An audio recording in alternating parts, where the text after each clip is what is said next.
আসসালামু আলাইকুম। আজকে আমি রান্না করব হাঁসের ডিম। তো আমি ডিমটা আর আলুটা সিদ্ধ একসাথে বসিয়ে দিলাম। সিদ্ধ হওয়ার পরে আমি ছুলে তারপর রেডি করে নেব। আর এদিকে করলা ভাজিটা আমি বসিয়ে দিয়েছি। করলা ভাজিটা হচ্ছে, এই যে প্রায় হয়ে গেছে করলা ভাজিটা।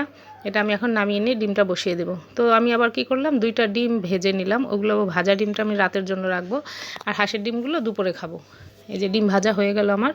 ডিম ভাজা হওয়ার পরে আমি তেলের মধ্যে তেজপাতা, গরম মশলা, এলাচ, দারচিনি যা যা মশলা দেওয়ার দিলাম, পেঁয়াজ, রসুন, আদা সব কিছু দিলাম। আমরা আবার ডিম রান্না করলে সব মশলা দিয়ে রান্না করি, তো খুব মজা লাগে খেতে। তো সব মশলা দিলাম, এই যে হলুদ, মরিচ, লবণ দিয়ে একবারে মশলাটা কষিয়ে নেব। তো ভালো করে মশলাটা কষানোর পরে আমি মশলার মধ্যে এখন আলু দিয়ে দেব। আলুটা একটু ভালো করে কষানোর পরে ডিমটা দেব।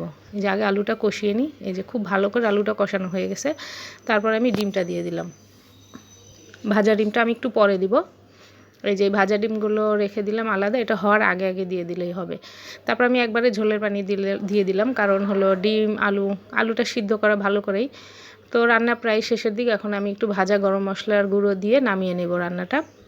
তো আমার ডিম রান্না কমপ্লিট, করলা ভাজিও হয়ে গেল। এই যে আমার ডিম রান্না টেবিলে নিয়ে এসেছি। আর এটা হচ্ছে গিয়ে সজনে শাক ভাজি। সেদিন দেখিয়েছিলাম সজনে শাক, সেই শাক ভাজি। আর এটা হলো করলা ভাজি। তো আমার ভিডিওটা আপনাদের ভালো লাগলে একটু সাবস্ক্রাইব করে দেবেন।